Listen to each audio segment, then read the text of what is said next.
I thought you said you were gonna have Rob kick ass, and I was like, okay, I'm gonna have Rob kick ass. Within 2 minutes of, I said she just asked how long radiation takes, and I think radiation is so funny because unlike chemo where you're there all day, radiation takes about 2 minutes. Yeah. And it kicks your ass. It did. It made me feel worse than chemo did. Oh my God, I was so exhausted, and I still can't really put my arm all the way down. Like it's still really sore. And of course, radiation increases your lymphatic system, which gave me more cords. So, PT worked me over big time the other day, but that's a problem. Like radiation increases your cording, your lymphatic system, your lymphedema. I got to get rid of this part. I look like I'm like, look at that. Fine. You look beautiful. Go on. Here, wait a minute. I'll put my hair up in a little, little pebble ponytail if you want. How could I direct your call? Anyone has the nerve to say that I'm vain? This right here is proof that I am not. I'm going to leave it there for the whole talk. Tell me you did not. Anyways, yeah, radiation is exhausting, and it's painful. Like, I mean, they thought they weren't going to have to go as deep as they did, like have to go as high of a grade, but because they had to take so much thickness out, it was much deeper than they thought. They had to go deeper than they thought. So I burned within a day. Like I was burned. Gosh. Oh, really? Yeah. Okay, I can't do that. That hurts. And then it's every day, right? It's every day? I went every day on an open wound, and I started to keloid immediately because they had a stitch in there, but they pulled it out. She pulled it early. She's like, I'm pulling this early because it's puckering, and I don't want to negate what we just did. So they pulled it early. It looks better now, but yeah, it looks much better now. And PT's helpful because they stretch it and pull it, and they do all the stuff you're really not supposed to do right after surgery, but they have to. So they'll do my stomach right when we get back from vacation. Are they going to cut away the keloids there? Are they going to radiate there? It's about this long. God damn. Yeah, I'm actually more nervous about that. I mean, someone's like, but they radiated your heart. I'm like, yeah, I know, but this is like my stomach, like my internal, like, it's... Yeah, this is like, this could affect poopage issues. And I already have pooping issues, so, like, what the hell? And you know what? It just dawned on me, something else, like, what, like, I don't wear a bra as it is, so... Like anything that was underneath here, I had to like pull it all the way up to here because if it hit me, it was Andy, because you had breast radiation, so it's super super sensitive, like unbelievably sensitive. You have to like slather cream on. Well, this is your abdominal area. Well, clearly I wear dresses all summer, so that's not an issue. But underwear, like how am I gonna wear underwear? You're gonna do what everybody does with a low spar. You're gonna put your underwear on, then you're gonna roll it down, so it's like. Or get granny panties, right? Right. Well, I don't know. Well, if you get granny panties, make sure they're cotton, not. That was my other thing. So it actually made me think of women who have ovarian cancer because when they have ovarian, I don't know. So. I mean, there's no ovarian cancer people on this chat, but I know I have followers of it, so I'm actually going to ask about it this week because do they get radiation like that? Yes. I can tell you right now, yes. I've kind of gotten right, because you have a lot of ovarian cancer friends. I do. Not only that, but they're doing an internal radiation now where they're actually putting the radiation fluid, and it's they put radiated fluid in and then suck it back out. They also do the same thing with not superheated, but heated chemo. It's like 100, it's over body temp, but it's not like scalding, but it is uncomfortably warm. Right. But that seems to catch more of the ovarian cancer cells since they are more apt to kind of migrate around. So I'm curious about that. Like, what do you wear I mean, seriously, like... a lot of, like, jumper dresses, sundresses with with no, you just go with it.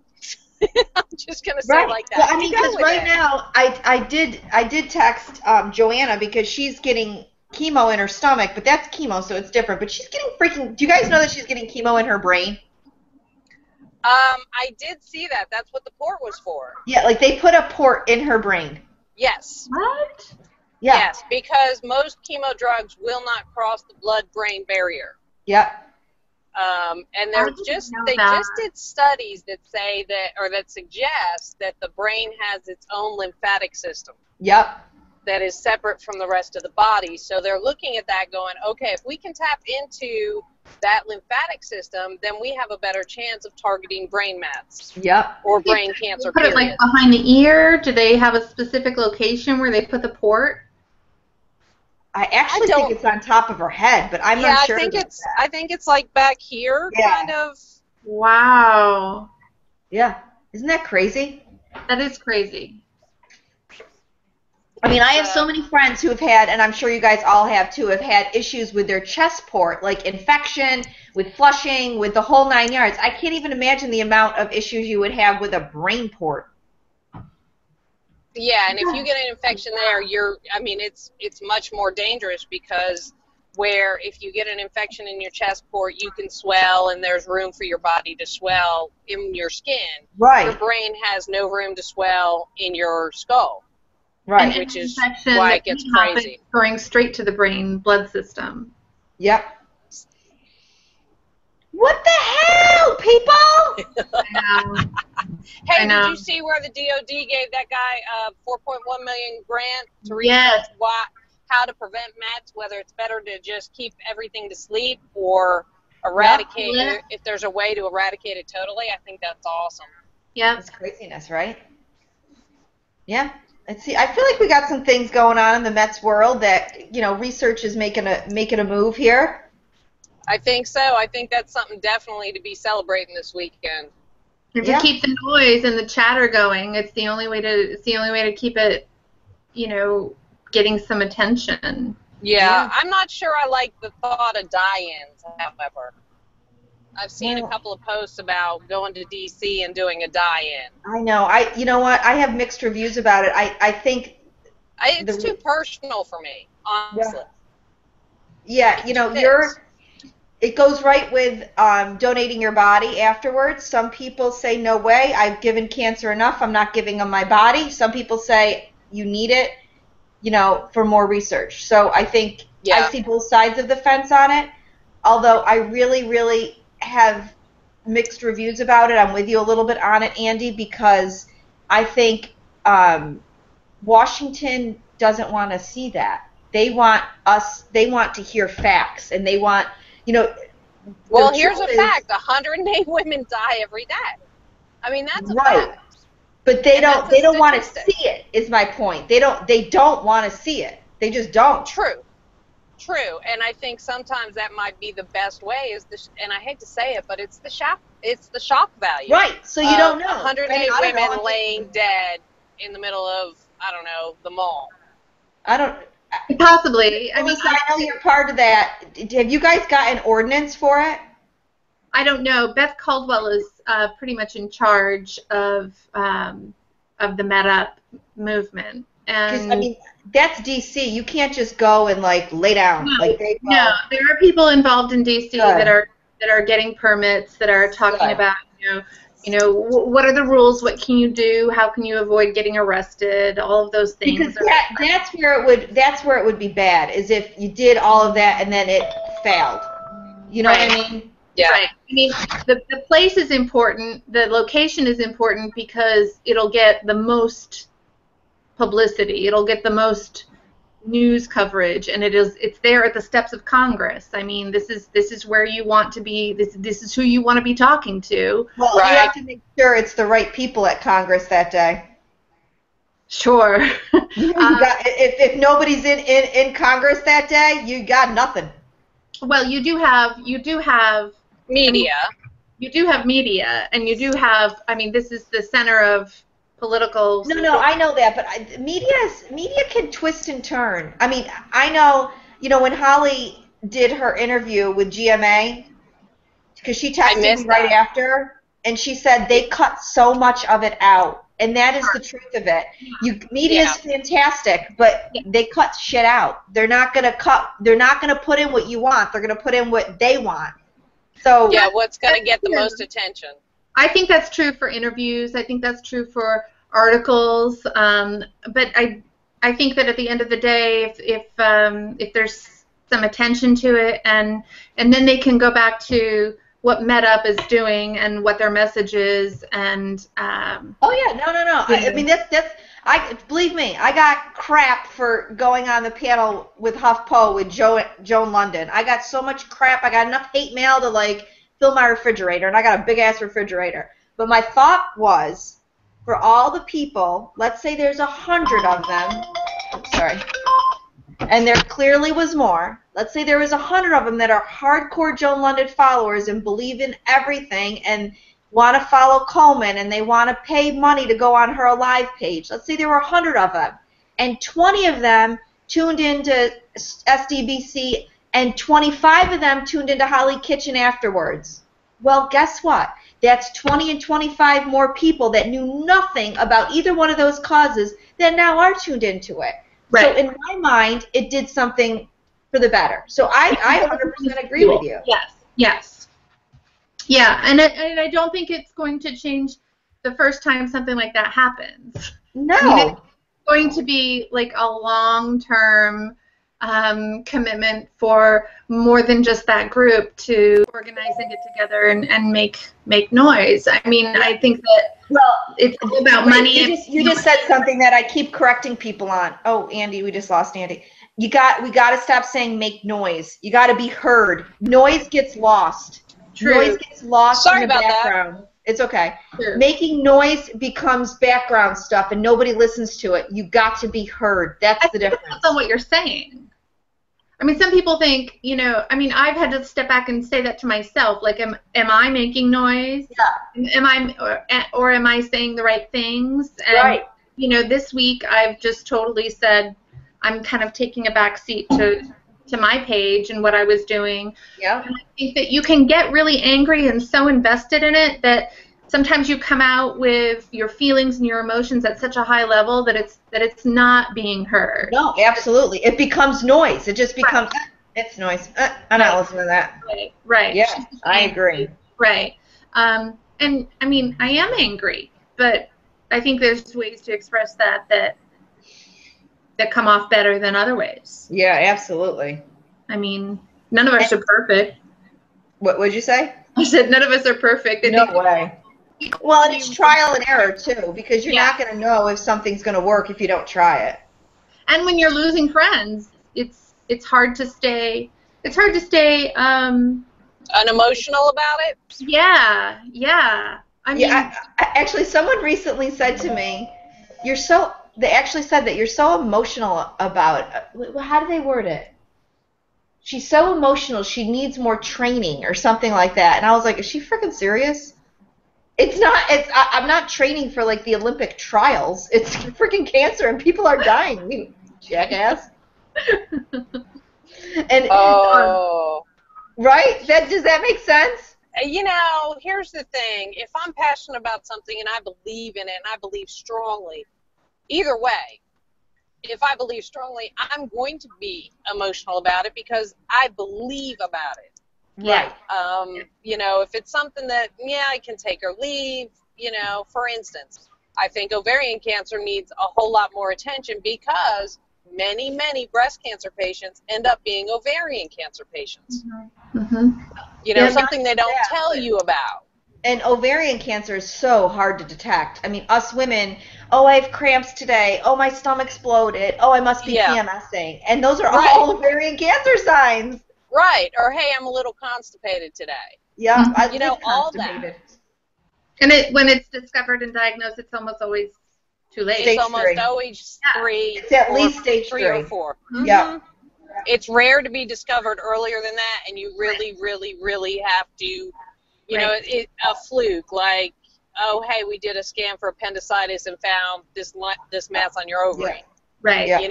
I mean, just random, like, oh. I actually busted I busted a cancer faker with ovarian cancer because she told me that she had ovarian cancer, but they caught it early. It was stage 0. No way. There's no such thing as stage 0 ovarian cancer. I was going to say, no.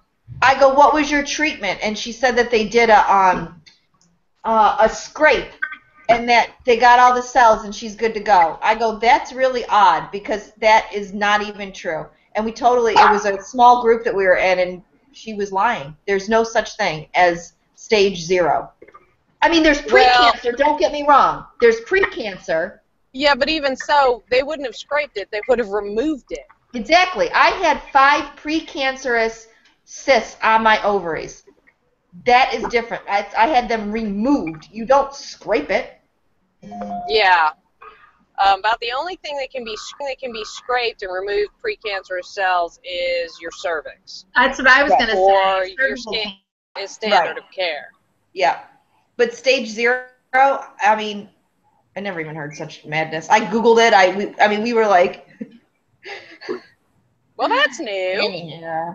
And the other day I was at a graduation party, and it was a couple days after my first round of treatment, and it was really raw over here, and this woman grabbed me, like right here. Oh my God, how are you? And I was like, you're and we were talking, and this other lady who I don't even know her name. That's how much I don't know her. Do not even know her first name. And she said to me, "You're having radiation? Oh my God, did you know that that's a cancer-causing agent?" She's like, you can get cancer that way. Yeah. I was like, love you. I was like, come here, come a little closer, because I think I can smack you. Wow. Why are people so stupid? For the same reason that you have all these other cures and, well, this feeds cancer, and don't eat this, and you should eat that, and you got to eat this, and don't eat that, all this kind of crap. I saw a Facebook meme, and I meant to screenshot it and save it, but it was something about, all these healthy people are going to be really pissed when they're dying of absolutely nothing. Oh, I've seen that before. And I was like, that's so true. I think eating healthy is great. I don't think that there's anything wrong. But I don't think that it's going to be. I don't think that that's going to be the cure-all. It doesn't cure shit.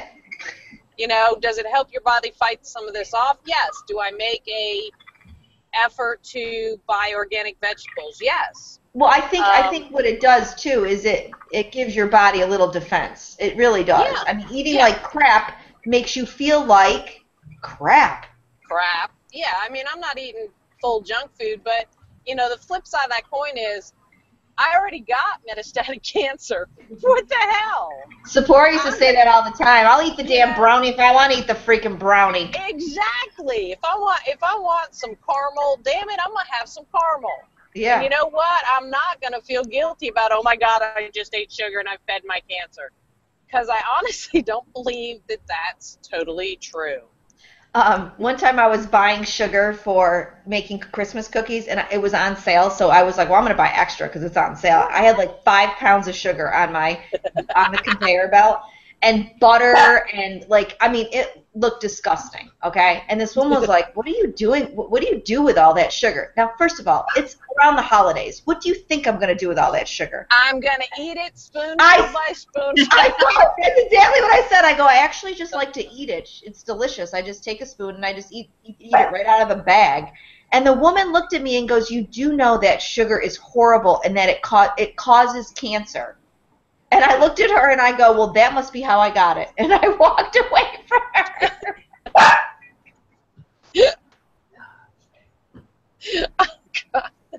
Oh, we used to shop at this grocery store, and it was kind of like in the ghetto. And I used to get cupped, and I still do get cupped every now and then. Do you guys know what cupping is? No. Yeah. Okay. So cupping is ancient Chinese way. It's a therapeutic way. They heat these cups and they stick them on you, and it makes like hickey marks all over your body. Okay. Okay. So my back. But they're big. They're not mouth-sized. They're big. No, they're like this big. Okay. My back is covered with suction like circles. Yeah. Yes. It looks like hickeys, but they're big. And it was right after it must have been after the swap, or one of my surgeries. I don't remember when it was, because I usually do it right after a surgery because it really helps remove some of the toxins out of your body. Yep. And I'm in line at the grocery store, and this woman leans forward to me and says, "Are you okay?" And I was like, Oh God. I was like, yeah. And I didn't really, like, you forgot that they're there because they don't hurt. And I was like, Right. yeah. And she goes, "Honey, if he's not treating you right and you're being hurt," and she hands me a Vera House card, which is the Women's Abuse Center. Oh. She goes, "There's places out there for you." And I was like, what the hell is she talking about? I was like, okay. And I took the card, I walk out, and my son's with me, and I'm like, what was that about? He's like, "Mom, you have cut marks all over your back. She probably thinks Dad's beating you." You know, you don't think about it. I No. mean, you just don't. I mean, because I've come out of like Taekwondo with bruises, and you know, my shin's all beat up, and you know, everything. Yeah, and but people I just swear to kind of God, look guys. at me and go, "You okay?" And I'm like, "Yeah, why?" And I'm like, "Oh yeah, I was sparring practice last night. Pay no attention."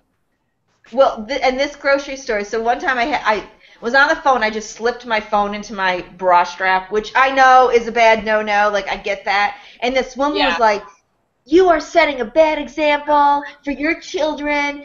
Putting your cell phone in your bra can cause breast cancer." And I had it on this side, and I was like, "Oh, well, I had breast cancer on that side. Maybe I should." Oh no, wait. I had it on this side, and I was like, I didn't have breast cancer on that side. Maybe I should put it back on the side I already had breast cancer on. And she just was like, but she was so rude to me. If she was nicer, I probably wouldn't have been such a bitch. But I was like, first of all, don't frickin' stop me in the grocery store and try to tell me that a cell phone is going to cause breast cancer. That's not been proven. Now, See, I probably would have said something like, "Well, it's a good thing I have a boy then, huh? He doesn't wear a bra." You know, I mean, I would I have just probably come back was with something. annoyed. I don't know. Do I think that is bad? Yes, I really do not think you should put your cell phone in your bra. I really do think that it's not a good thing. I do. Do I think it definitely causes cancer? I have no freaking idea. But if I put up on Facebook, how many people think that putting a cell phone in your bra causes cancer? Immediately people are like, "I carried my cell phone in my bra for years, and that's exactly where my cancer is." 100 people will post it. Sure. And then another 100 people will say, "It's a bunch of bullshit. Here's a link that tells you that it's a bunch of bullshit." Yep. All the time. So who's shit? I don't know. I don't know. I think there's. Bob's I not think here, so I can environment swear. plays a role.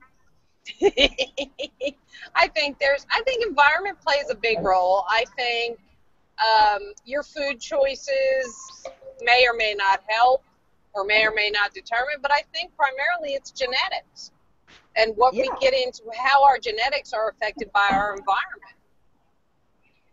And hello, stress.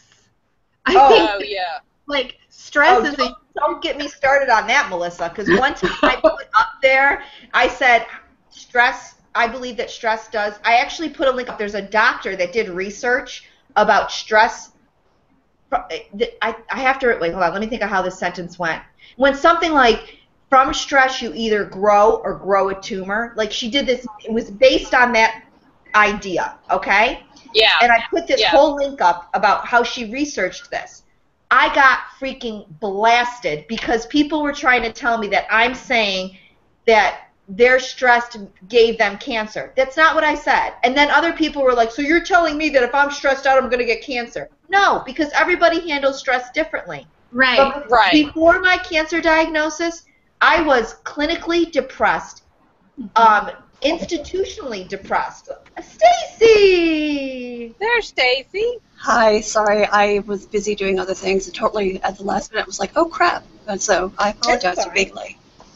We're just talking about stress with cancer. But I was yeah. so stressed Story of my out, like unbelievably stressed out. And then I got cancer. So Right. I bet you everyone here can say the same thing. Oh yeah, Yeah. the best I ever felt was when I lost my job, and then the cancer came back the second time, and I'm 6 months into treatment for meds, and the doctor looks at me and goes, "Huh, you lost your hair immediately the first time, and you haven't lost it at all yet." And he goes, I'm really amazed at that. And I said, well, that would be the difference between a toxic work environment and being able to take care of myself at home. But it's the same thing with your body. It's just like what we were saying. You can do all these things like eating right, and you can try and reduce the amount of stress in your life. And we all know that our bodies at one point or another have had cancer, and our bodies have, consumed it and made it go away on its own. And these were just times that the body wasn't able to do that. Maybe because, maybe because it was just genetics, maybe because you added all of these other factors like stress and bad eating and drinking and smoking and whatever it might have been. I mean, it could be 100 different. Oh, hell, I'm still doing those things. But I do think stress is huge, and I would agree with Anne Marie that we were all probably experiencing high levels of stress before our diagnosis. I know I was. And it hasn't really gone away. No. If anything, you have another level of stress added. I did add stress when I was first diagnosed. The second time, I probably wasn't as stressed because I didn't have a job to stress about, if that makes sense. No, it does. I mean, I did initially stress going, oh shit, I've lost my job, so there's the loss of income. And now we're going to do cancer treatment again, which, gee, there's a whole bunch of income going to go out the door. Right. And then we kind of, reevaluated, and I got on disability. And how long did it take you to get on that? You know what? That is something so far out of my control, and I don't know how you guys all feel about belief systems, but mine went through first time without a hitch. Oh my gosh! Really? I was basically told that that's I would totally have a God thing. Yeah, I was told basically that I would have to be unemployed for a year before I could even consider applying for disability. And I've heard it's really hard, really, really hard to get approved. Now I'm Mets. Right, so I am too.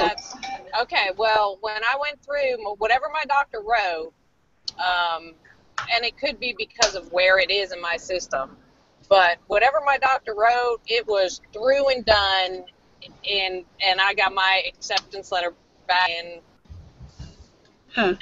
That's maybe 3 months after I filed. Not even 3 months after I filed. Wow. Because the disability person from the state of Virginia called me and said, honey, you can't do it if you're still working. I'm sorry. So, I don't even understand that. That's nuts. I know. Now, it does take 6 months for you to get paid. So, right, that was the other thing. Since I fired, I was drawing unemployment. Yeah. So I drew unemployment for 6 months and then started on disability. Stacey, can you elect to go on short-term or long-term disability? I can elect to go on short-term right now. I'm not eligible for long-term yet because I haven't been here for a year yet. The thing that sucks, had I only been away from Georgetown for a year, I would have been able to keep my seniority and had been able to have long-term disability right away. But since I took 2 years off and came back, I lost my grandfather status. So I'm kind of like, boo. So I have to wait another 6 months before I'm eligible for long-term.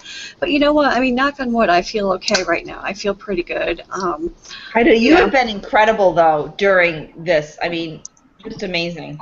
Yeah, and what pisses me off is I didn't get a very favorable review. And I'm like, the person who wrote the review had no idea that I'd been going through chemotherapy or treatment. Oh, my or had God. breast cancer or anything. And so when I told her that, she was like, oh. Really? I'm like, yeah, so, suck it up and be happy with the fact that I actually showed up and came to work. So I was... How could your supervisor that writes your review be that, spaced out? Because she works in one building, I work in another, and she didn't really communicate with me, and I called her out on it. Wow. And you've been in treatment how long? 6 months. And since October. 6 months, she's had no clue that you're going through treatment, but she gave you a crappy review. Pretty much, yeah. Wow. I think I'd fight that review. I have. And it's going in my file with an amendment saying, hey, look, here's the reality things. So she backed out. Well, the truth is they're supposed to, they have to make those accommodations. Exactly. They have to be able to say, well, maybe the standard isn't this. Under these circumstances, maybe the the standard is this, you know. Maybe Right. you can't produce as much work as you would have if you were feeling fine and not in treatment. But, Yeah, I mean, that's the point I raised too. So I think, you know, and I have grounds, you know, were I to be released, I could have definite grounds to fight. yeah. So, but I'm not Wow. I'm just, you know, I'm just gonna take things, do my job, and just, you know, be the best I can. I mean, I feel, like I said, knock on wood, I feel okay right now. You know, we'll see, you know, as I go down the road, if any of that changes. Well, yeah. And I mean, if any of that changes, then I guess my situation was kind of unique because I got fired September 6th and found out that I was Mets October 6th. Oh my gosh, Andy. Wow. So, That's so you quick. know, Oh, I that's was in the nothing. middle She's of. fine. I'm fine. It's only stage 4. It's fine. I'm okay. Right. Yeah, that's I'm exactly what I'm okay. saying too. Hey, by the way, did I tell you that I'm stage 4 terminal? You know, people just It's look at you okay. like, what? Well, I you know, almost feel some like of you have to say stage 4 terminal because, like, stage 4, like, stage 4, are you getting on a stage? Are you doing a dance for us? What are you doing? You know, well, I just say metastatic. Yeah, you have to. And that kind Yeah. of kills. Got to That say just that. kind of makes them stop right there. You know, the kids. It's funny because the kids I coach, and some of the coaches went and played paintball at the conclusion of our regional competition, and they all looked at me and went, "How come you're not coming to play?" And all I could think of is, yeah, one paintball hit that rib cage. Oh, God. Ow. That's yeah. you know, that's all I need. And I'm like, you know, because I'm trying not to bum the kids out, right? Some of them Yeah. know, but I'm not making a big deal out of it because I don't want them all freaking out. Right. So, you know, I just go, yeah, I can't have a broken rib. Let's just leave it at that. And, you know, paintball is too easy to catch a paintball in the rib. So, yeah, I'm just going to say no.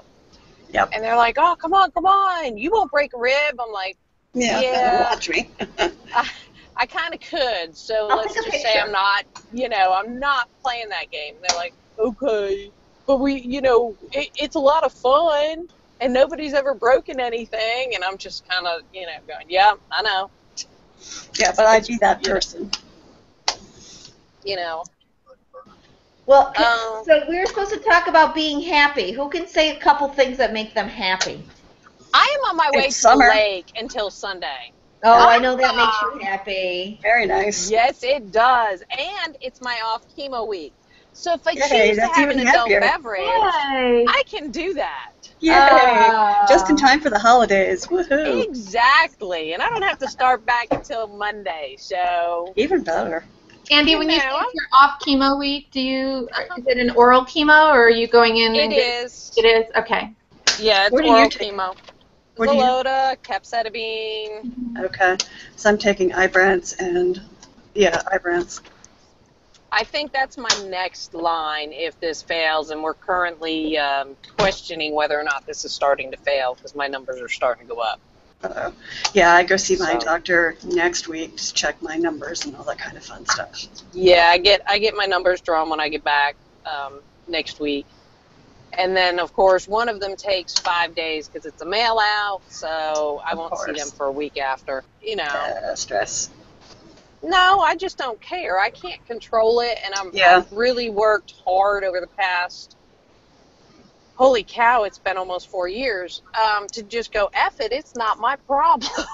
You know what I mean? Yeah, I got cancer, don't get me wrong, but fuck it, it's not my problem. I can't fix it. It's not like a messy house. I can Can't clean fix that. Yep. You know, I take my meds. I generally eat well. Of course, now I'm going to sit here and eat the burger. I generally So what? eat Red well. meat's good for you. But, you know, sometimes, in the words of Sephora, fuck it, I want a brownie, damn it. Yeah. I'm going to eat my Oh, brownie. there's Stacy song. Sorry. Melissa, what makes you happy? I'm going to get my hair cut today. Oh, that's that. Yeah, speaking. Are you going short? Are you going to go super short? Well, you know, it's probably, my hair's probably down like just below my shoulders, and I think I'm going to go above my shoulders and get it colored with some layers and stuff. God, don't do pink. Please don't do I pink. won't. Oh my God. No. I just want I something. like pink, and I just might just piss you off. I forgot your damn Something pink for me. pillow with the sequins. I don't know. And my dog. I've been trying to do things all this week to just make me happy. Walking, Yeah. just being kind of quiet, and you know, I sent a message to Anne Marie. I've just been so angry lately. I've just been so angry. So And that's okay though, Melissa. We all go through that. Yeah. you know, but I think it's hard when I'm at home because the person I really want to talk to for comfort is my husband, and it just destroys him to see me so upset and sad and angry, and he feels like, you know, I should just move on and let it all go and leave all that behind me, and it's hard for me to explain that to him, and I don't think it's in me to do that. I mean, once you're there, I know there are women who say they just, you know, they wipe the dust off of their hands and they move on. I can't do that. I can't do that to my friends who are still fighting. I can't do that to women who are just starting and have no clue what they're going to be in for. I mean, I don't know. But like I said, I have friends that take a step back, and it's okay to do that. Sometimes you got to do that. Regroup, reground, and then if you need to come back mentally, then come back. If you feel like, you know what, this is better for me to take a step back, then do it. Yeah, there's nothing wrong with that. I mean, again, you have to focus on yourself. You know, you're the most important thing. Right. I agree. I do think we all need to, like, feed ourselves first, so that we can feed others. So I'll focus. I'm trying. I am taking a break. Good. I'm trying to get a little less intense. But you all know what it feels like. You all know how crazy it is. And I hate to say it, I mean, I'm sure your husband's a great guy. They are not going to understand. So for you to have to and find comfort in him, first of all, he's probably like, you don't even know these people. They're online. They're in a No, just do what I do. Fly into Syracuse, drive over to Rochester, and go hang out with Anne Marie for a couple of days randomly. Absolutely. My husband's used to that now. We always have strange people coming into our house. I've had people from Philly in here. I've had people from Canada. I've had all sorts of, from now to Tennessee. They don't understand. They can't understand this. For one, they've never been in this world, and they don't understand the connection that we have with each other, so they can't understand that. So I know you're looking for him to give you comfort, but he can't possibly give it to you because, for one, he wants you to feel better and to smile, and for two, he has no concept as to what the connection is, none whatsoever. Right. And he just looks at it like they're freaking online people. What are you talking about? They're in a computer. You don't even know them. And the flip side of it is, and this is something I had to learn with my husband, was to say he wanted to fix it, and it hurt so bad that he couldn't fix it. Yeah, he my would boyfriend get so frustrated. Yep. Yeah. And I think his words are always, you know, God, you're so sad all the time. and that's hard for another person to see you sad all the time. Yes, especially when he can't fix it. Yep, I really get that. So. Me too. So, what are you doing, Stacy? What's going to make you happy? Eating. What's yummy in the menu? I don't know yet because it's we're winging it.